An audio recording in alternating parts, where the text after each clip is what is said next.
अ, तो अब हमारा नेक्स्ट टॉपिक रहेगा सार्थक अंक। सार्थक अंक जिसे इंग्लिश में कहेंगे हम सिग्निफिकेंट नंबर्स। Significant numbers.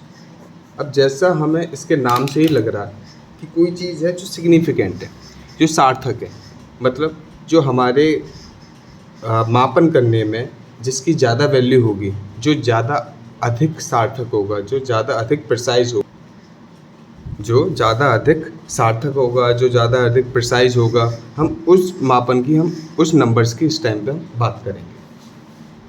जैसे कि हमने कभी कभी लंबाई हमने देखी होगी कि कहीं लिख देते हैं 1.3 मीटर, कहीं लिख देते हैं 1.300 मीटर, या हम किसी तराजू पे गए, मतलब किसी दुकान पर गए, उसने हमें तोल के दिया 2.25 किलोग्राम, लेकिन जो तराजू होता है इलेक्ट्रॉनिक जो मशीन होती है वेटिंग की, जो वेट मेजर करती है इलेक्ट्रॉनिक मशीन, उस पर क्या होता है कि वो एक तो देखोगे ध्यान से, अगर 0 है तो 0.00 किलोग्राम इस तरीके से दिखाता है। या कभी हमने कोई सामान लिया, 1.5 किलो सामान लिया, चीनी तो भाई हमने 1.5 किलो, तो 1.532 किलोग्राम कुछ समथिंग ये आता है। लेकिन वो क्या करता है, ये सिर्फ वो ये वाली चीज़ें देखता है, इन दोनों चीज़ों को वो छोड़ देता है। मतलब कि जिस भी मशीन से हमें जहाँ से भी ज़्यादा से ज़्यादा मिलेगा, ज़्यादा से ज़्यादा जो डेसिमल प्लेसेस होंगे, जैसे यहाँ 3 आ गए, यहाँ 1 आया, यहाँ 3 आए, 1 2 3, यहाँ 3 डिजिट तक आया, यहाँ 1 डिजिट तक आया, तो डेसिमल के बाद, डेसिमल यानी दशमलव के बाद जितने अधिक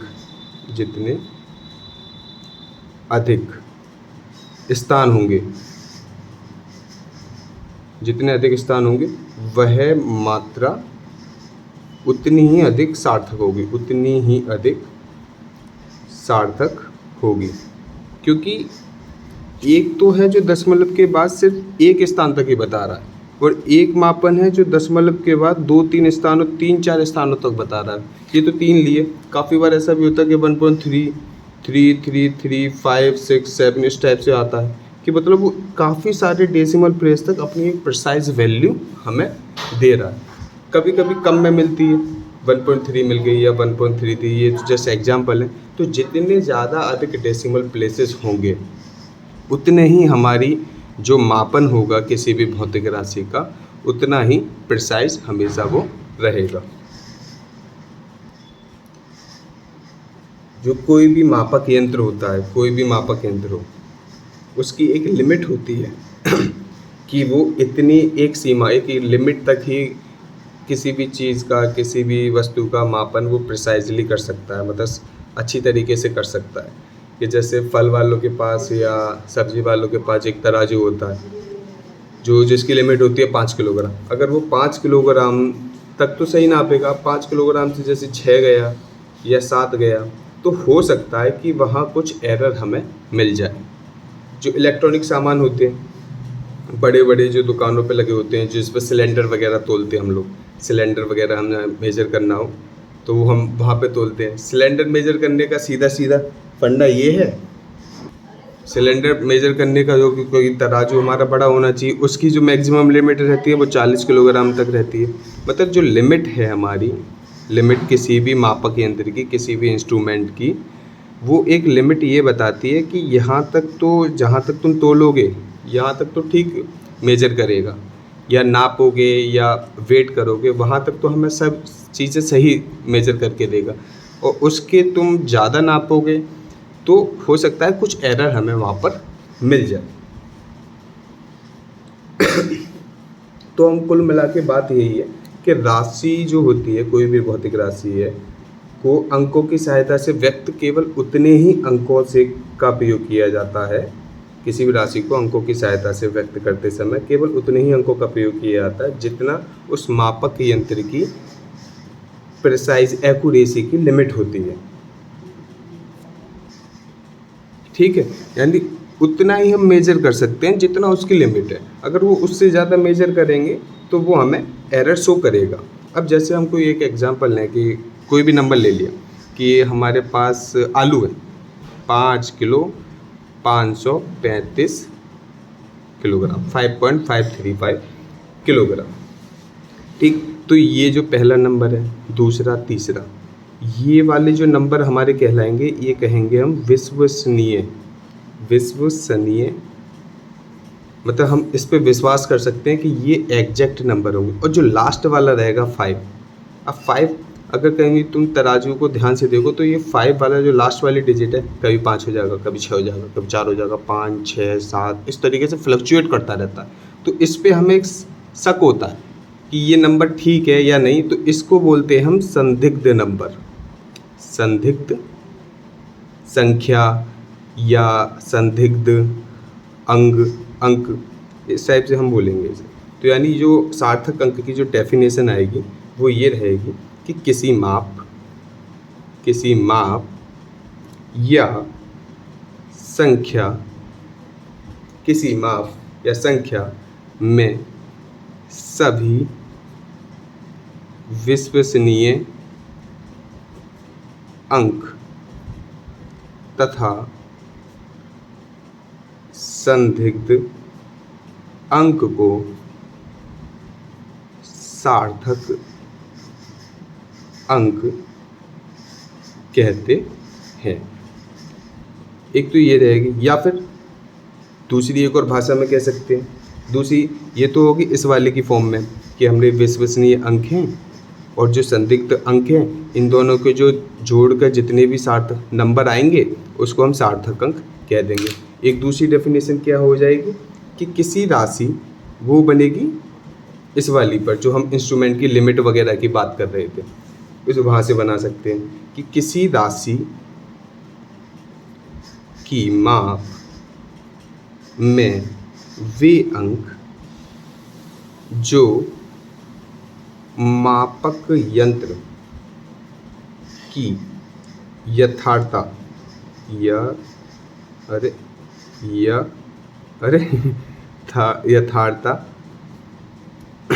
सीमा में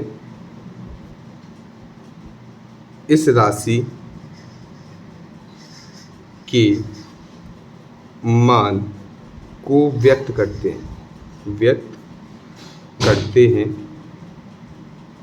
सार्थक अंक कहलाते हैं। मतलब यथार्थता को हम बोलेंगे, यथार्थता जो है ना, यथार्थता की सीमा, यथार्थता को कहते हैं इंग्लिश में एक्यूरेसी, कि जहाँ तक वो बिल्कुल एक्यूरेट मेजर कर सके। यानी किसी राशि की माप में वे अंक जो मापक यंत्र, इंस्ट्रूमेंट जो भी माप रहा है, वो कुछ भी हो सकता है। द्रव्यमान मापना है तो हमारा वेटिंग मशीन हो सकती है, लेंथ नापनी है तो हमारा मीटर स्केल हो सकता है। यंत्र की यथार्थता सीमा में इस राशि के मान को व्यक्त करते हैं सार्थक अंक कहलाते हैं।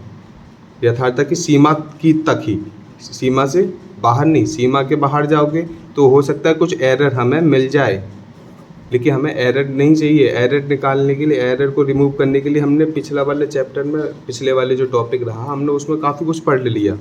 लेकिन अब हमें वो नहीं करना। अब हमें क्या करना है कि हम कोशिश ये करेंगे कि हम जो भी मेजर कर रहे हो या द्रव्यमान नाप रहे हो तो हमें उसमें कोई भी एरर ना आए। तो हम हमेशा एक्यूरेसी की बात करेंगे कि हमें पहले कोशिश करनी है कि एक्यूरेसी के साथ मेजर करें। उसके बाद सोचेंगे कि हाँ, कुछ हम इधर उधर करके अगर बार कोई एरर आती है तो हम उसे रिजॉल्व कर लेंगे, जो हमने लास्ट टॉपिक में पहले पढ़ लिया। यहाँ एक और चीज़ लिखेंगे। अब यहाँ से यथार्थता की सीमा आई और प्लस हमने यहाँ डेसिमल प्लेसेस वाली भी बात करी कि कहीं 1.3, कहीं 1.330, मतलब जितने ज़्यादा नंबर होंगे पीछे दशमलव के, वो उतनी ही वैल्यू ज़्यादा एक्यूरेट रहेगी। यानी एक और नोट करके हम यहाँ लिख लेंगे कि किसी मापन में सार्थक अंकों की संख्या जितनी अधिक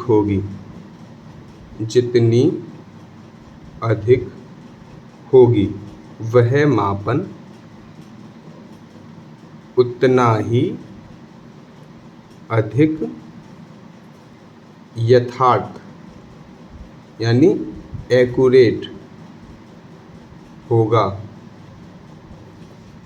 तो जितनी सार्थक अंकों की संख्या बढ़ी, यहाँ तो सिर्फ 2 अंक हो गए, 1 और 2, यहाँ हो गए 1 2 3 4 अंक हो गए, यहाँ 1 2 3 4 5 6 7 अंक हो गए। अब 7 अंक हो गए, यहाँ 2 थे, यहाँ 4 थे, यहाँ 7। तो जितने ज़्यादा सार्थक अंक होंगे, जितने ज़्यादा किसी भी मापन में जितनी सार्थक अंकों की जितनी संख्या अधिक होगी, वह मापन उतना ही ज़्यादा एक्यूरेट होगा। अब चलते हैं आगे की तरफ। अब हम देखेंगे कि ये सार्थक अंक कोई जो है वो अंक बन कैसे रहे। अब हम देखेंगे कि जो सार्थक अंक है वो हम कैसे मेज़र करें कि किस मापन में कितने अधिक ज़्यादा सार्थक अंक होंगे। कभी कभी हो सकता है कम मिलें, कभी मिलेगा ज़्यादा हो सकता है। तो हमें उसी तरीके से अब देखना है। तो अब नेक्स्ट वाली जो है अपनी हेडिंग रहेगी वो रहेगी टॉपिक सार्थक अंकों की गणना। तो इसके कुछ नियम हैं। गणना ऐसे करो, गणना के नियम लिख लो, इसको पूरी हेडिंग करके इस तरीके से लिखो कि इसके फिर कुछ अब नियम बनते हैं। पहला नियम, ठीक, सभी अशून्य अंक। पहले मैं लिख रहा हूँ और फिर ऐसे एक एग्जाम्पल या दो एग्जाम्पल लेके हम इसे आगे बढ़ेंगे कि सभी अशून्य अंक सार्थक अंक होते हैं। अशून्य मतलब जो शून्य ना हो, बाकी मतलब शून्य ना हो, वो सारे सार्थक अंक बोलेंगे। जैसे कोई एग्जाम्पल अगर हम लें, जैसे हमने कोई ले लिया 8 9 3 6, कोई भी ले लिया। अब इसमें कितने सार्थक अंक होंगे? सार्थक अंक बराबर कितने अंक हैं टोटल? 1 2 3 4, यानी 4 सार्थक अंक हो गए। कोई दूसरा ले लो, 637 ले लिया, तो इसमें सार्थक अंक कितने हो गए? सार्थक अंक बराबर 1 2 3। कोई और ले लो, ले लिया 212.75, तो कितने अंक आए? 1 2 3 4 5, यानी सार्थक अंक हमारे हो गए इसमें 5। यानी अशून्य अंक, अशून्य अंक जितने होंगे वो सभी सार्थक अंक कहलाएंगे। दूसरा नियम होगा कि दो अशून्य अंकों के मध्य आने वाले सभी शून्य अंक सार्थक अंक होंगे। मतलब जो 2 अशून्य अंक आ गए, अब उनके बीच में शून्य आ जाए तो वो भी सार्थक अंक का कहलाएंगे। जैसे 2007 ले लिया। अब पहले में तो मैंने कहा कि सभी अशून्य अंक सार्थक अंक होंगे, मतलब कहीं ना कहीं मैं ये कहना चाह रहा हूँ यहाँ पे कि जो शून्य अंक आएगा वो सार्थक अंक नहीं होगा। लेकिन दूसरे नियम में यही बात सही की गई कि जो 2 अशून्य अंक आ जाएं, 2 आ गया 7 आ गया, अब इनके बीच में कितने भी शून्य अंक आ जाएं वो भी सार्थक अंकों में गिने जाएंगे। जैसे 2007 आया तो इसमें जो टोटल सार्थक अंक हो गए अपने वो हो गए 4। और कोई एग्जांपल है 2.0234 ले लिया, तो अब इसमें देखो 2 अंकों के बीच फिर शून्य आ रहा है, यहाँ भी 2 अंकों के बीच में शून्य आ रहा है, लेकिन हम इसे काउंट करेंगे सार्थक अंकों में से 1 2 3 4 5 6, यानी सार्थक अंकों की संख्या होगी अपने पास बराबर 6। नंबर 3, पेन दूसरा लेते हैं, अब देर हो गई कि पेन से लिखते हुए, कि यदि किसी संख्या में दशमलव बिंदु से पूर्व कोई अशून्य अंक नहीं है, मतलब दशमलव बिंदु से पूर्व कोई अशून्य अंक नहीं है, तो दशमलव बिंदु के बाद के बाद के शून्य सार्थक अंकों दशमलव बिंदु के तुरंत बाद लिख लो यहाँ पे, तुरंत बाद के शून्य सार्थक अंकों में गणना नहीं किए जाते हैं। मतलब कहना यहाँ मैं ये चाह रहा हूँ कि अगर दशमलव बिंदु है कोई, जैसे ये कोई एग्जाम्पल लिया कि यहाँ कोई दशमलव बिंदु है, कोई जैसे ले ले 0.0038 ले लिया। अब यहाँ दशमलव है, दशमलव से पूर्व कोई अशून्य अंक नहीं है, दशमलव से पूर्व कोई अशून्य अंक नहीं है, मतलब शून्य है। तो दशमलव बिंदु के बाद जितने भी तुरंत बाद कि जितने भी शून्य अंक आएंगे वो सार्थक अंकों में गणना नहीं किए जाएंगे। यानी तो इसमें कुल सार्थक अंक कितने हो जाएंगे? इस नियम के अनुसार नंबर 3 के अनुसार सार्थक अंक होंगे सिर्फ दशमलव से पहले कोई नहीं गिना जाएगा, दशमलव के बाद के शून्य नहीं गिने जाएंगे, तुरंत बाद के नहीं गिने जाएंगे बस। तो वो 1 और 2 बचे, यानी सार्थक अंक हो गए अपने पास इसमें 2। और कोई एग्जाम्पल ले, 0.00539 ले लिया, तो यहाँ भी अशून्य अंक आ गया, सॉरी अशून्य अंक नहीं है, शून्य अंक है, और दशमलव के तुरंत बाद भी शून्य अंक जा रहे हैं। तो सिर्फ नंबर कितने बचे? 1, 2, 3, यानी ये सार्थक अंक अपने पास रहेंगे। इसमें सार्थक अंक बराबर 3, 1, 2 और 3। नंबर 4, लाइट गई क्या? नंबर 4, जो 4th नियम है वो तीसरे वाले का जस्ट उल्टा है। यहाँ हम कह रहे हैं कि दशमलव से पूर्व कोई अशून्य अंक नहीं है। अब क्या कहेंगे कि अशून्य अंक है, तो दशमलव के तुरंत बाद वाले सार्थक अंकों में काउंट होंगे। यानी यदि किसी संख्या में दशमलव बिंदु से पूर्व कोई अशून्य अंक है तो दशमलव बिंदु के तुरंत बाद, दशमलव बिंदु के, ये जस्ट तीसरे का उल्टा है, दशमलव बिंदु के तुरंत बाद वाले शून्य भी सार्थक अंक होते हैं। ठीक, जैसे एग्जाम्पल ले लिया हमने 1.0036। अब पहले वाले एग्जाम्पल में क्या था? 0 पॉइंट था, यानी दशमलव से पहले कोई शून्य था, अशून्य अंक नहीं था। लेकिन यहाँ क्या है कि दशमलव से पूर्व अशून्य अंक है, अशून्य अंक है, तो ये दशमलव के तुरंत बाद कितने भी 0 आ जाएं वो सारे सार्थक अंकों में काउंट हो गए। एक यहाँ कितने हो जाएंगे? मतलब 1, 2, 3, 4, 5, यानी टोटल जो सार्थक अंक हमारे यहाँ बनेंगे वो हो जाएंगे 4। कोई और एग्जाम्पल लिया, 28.3067 ले लिया, कुछ भी ले लिया एग्जाम्पल, तो यहाँ कितने सार्थक होंगे? 1, 2, 3, 4, 5, 6, 7, यानी टोटल सार्थक अंक यहाँ रहेंगे हमारे 7। तीसरे वाले नियम में हम कह रहे थे कि यदि जो संख्या है उससे पहले कोई अशून्य अंक है, शून्य अंक है, मतलब अशून्य अंक नहीं है, मतलब शून्य अंक है, तो दशमलव के तुरंत बाद कितने भी 0 आ जाएं, कितने भी 0, तो वो सार्थक अंकों में काउंट नहीं होंगे। लेकिन जो चौथा है कि अगर दशमलव से पूर्व यानी लेफ्ट साइड में अशून्य अंक है, 1 हो गया, 28 हो गया, ये तो अशून्य अंक रहे, तो दशमलव के बाद जितने भी 0 आए कैसे भी हैं तो वो सभी सार्थक अंकों में काउंट किए जाएंगे। यानी टोटल यहाँ 1, 2, 3, यहाँ 5 होंगे सार्थक अंक, 4 नहीं होंगे, सॉरी 5 अशून्य अंक, क्योंकि 1, 2, 3, 4, 5, यहाँ भी 5 और 2 7, टोटल 7 अंक हो जाएंगे। अब तीसरे पे बात करें, सॉरी 4 तो हो गई, अब 5वें नियम पे बात करें।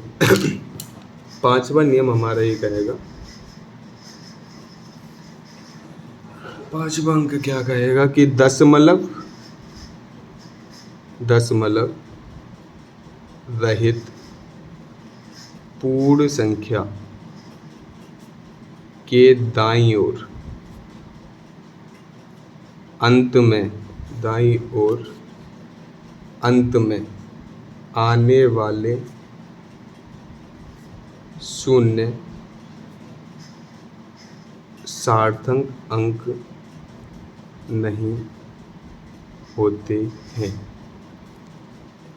ये सारी चीज़ें, ये ऐसे ऐसे नियम बने हैं कि इनको एग्जाम्पल से ज़्यादा अच्छा समझा जा सकता है कि दशमलव रहित मतलब दशमलव उसमें ना हो, पूर्ण संख्या के दाईं ओर अंत में आने वाले शून्य सार्थक अंक नहीं होते हैं। जैसे 12400 ले लिया, अब 12400 में कितने सार्थक अंक, दशमलव रहित है, इसमें दशमलव नहीं है, तो जो अंत में 0 आएंगे वो सार्थक अंकों में काउंट नहीं होंगे। तो यहाँ जो टोटल सार्थक अंक रहेंगे वो सिर्फ हमारे रहेंगे 1 2 3, ना कि 5 कि पूरे 5 गिन लो। अगर दशमलव होता, पॉइंट होता और प्लस यहाँ कुछ और होता, जो पहले वाले एग्जाम्पल में या दूसरे वाले नियम में पढ़ा, अगर यहाँ तीसरा नंबर लिख रहा होता और यहाँ दशमलव भी होता तो सही हो सकता था, हम उसे काउंट कर लें। जैसे और ले लो, क्योंकि इसमें काउंट इसलिए नहीं करते कि जैसे मान लो कि 12400 है, 12400 ये सेंटीमीटर में है,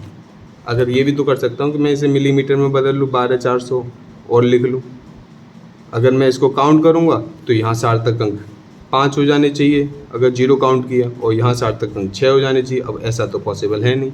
अब एक कोई चीज़ है तो इसके लिए हमेशा सार्थक अंक सेम ही रहने चाहिए, इसीलिए दशमलव रहित पूर्ण संख्याओं के दाईं ओर मतलब राइट साइड, यहाँ लिख लेते हैं, हिंदी में थोड़ी कन्फ्यूजन होती है दाएं और बाएं में, तो राइट साइड में जितने भी शून्य अंक आएंगे तो वो सार्थक अंकों में काउंट नहीं होंगे। नंबर 6 अगला नियम रहेगा कि किसी संख्या को 10 की घातों की गुणा के रूप में लिखे होने पर सार्थक अंकों मतलब लिखे होने पर उनको सार्थक अंकों में गिना नहीं जाता है। मतलब जैसे एग्जाम्पल, जैसे प्रकाश की चाल है 3 × 10⁸ मीटर पर सेकेंड। अब किसी संख्या बोल रहा हूँ मैं कि किसी संख्या की 10 की घातों में लिखा हो, गुणा के रूप में लिखा हो, तो उसमें सार्थक अंकों में गुणा नहीं किया जाएगा। मतलब यहाँ पर जो सिर्फ सार्थक अंक रहेंगे अपने, कितने रहेंगे, सिर्फ 1, ना कि एक ये लगा लो, तुम इसे पूरा खोल के लिख लो 3 2 ऐसे करके 8 0 लगा लो, पीछे कितने हो गए 7 हुए, 8 लगा लो 0। अब 8 0 लगाओगे, ये वाली बात तो पिछले वाले में ही रही हमारी कि अगर दशमलव रहित पूर्ण संख्या है तो उसके दाईं ओर अंत में, यानी अंत में कितने भी 0 आ जाएं वो सार्थक अंकों में काउंट नहीं होंगे। मतलब कहीं ना कहीं अगर देखा जाए तो जो छठा नियम है वो 5वें को थोड़ा सा और बंद करके लिख दिया, पावर के फॉर्म में लिख दिया, इसलिए ये सार्थक अंकों में काउंट नहीं होगा। नियम नंबर 7, 2 नियम हो जाएंगे, एक 7 है और एक 8 है, कोई ज़्यादा बड़ी बड़ी चीज़ें हैं नहीं, सिंपल सा है सार्थक अंक। 1-2 बार तुम क्वेश्चंस करोगे याद हो जाएंगे, और याद कर लो तो और ज़्यादा अच्छी बात है। 7वां रहेगा, किसी भौतिक राशि की माप में दशमलव की स्थिति, अरे ये पेज कितना उड़ेगा, स्थिति बदलने से सार्थक अंकों की संख्या नहीं बदलती है।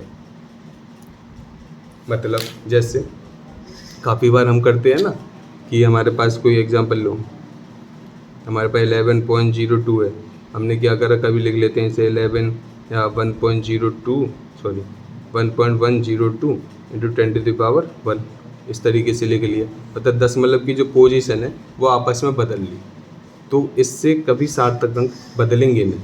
यहाँ भी अगर देखा जाए तो सार्थक अंक 4 ही रहे थे और यहाँ भी सार्थक अंक 4 ही रहेंगे। जैसे और लें एग्जाम्पल, कोई हमारे पास संख्या 6346.8। अब इसको मैं और तरीके से भी लिख सकता हूँ। यहाँ सार्थक अंक कितने बनेंगे? सार्थक अंक 5, 1 2 3 4 5। और मैं इसको इस तरीके से भी लिख सकता हूँ कि 63.468 × 10⁻²। इस दशमलव को मैं उठा के 2 स्थान इधर ले आया। जब भी मैं लेफ्ट साइड जाऊँगा तो पावर जो रहेगी वो प्लस में जुड़ेगी, और जब भी मैं राइट की साइड जाऊँगा तो पावर जो होगी वो घटेगी। तो यहाँ भी 5 से सार्थक अंक और यहाँ भी सार्थक अंक हमारे 5 ही रहेंगे। ठीक। 8वां नियम, यही हमारा लास्ट है इसका नियम में, कि किसी समीकरण के गुणक या विभाजी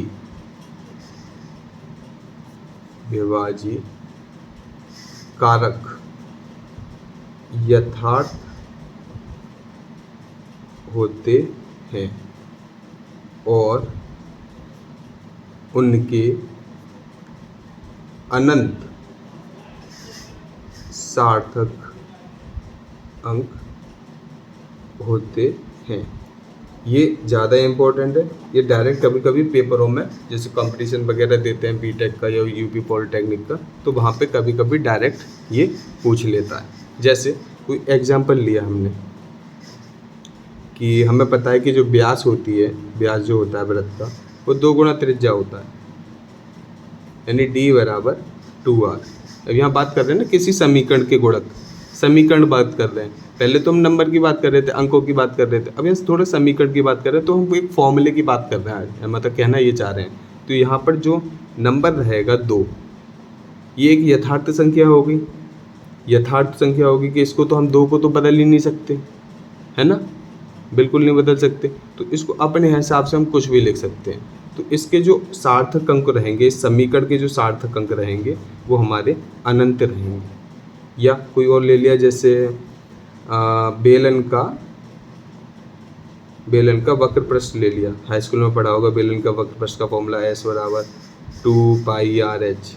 अब यहाँ भी 2 आ गया, और पाई भी कांस्टेंट, r भी बेलन के लिए दे रखी होगी, h भी दे रखा होगा। तो इन दोनों केस में जहाँ भी समीकरणों की बात आ रही हो, तो वहाँ पर हमारे जो सार्थक अंक रहते हैं वो अनंत रहते हैं। अनंत, इसको कैसे लिखते हैं? इस टाइप से, अनंत रहेंगे।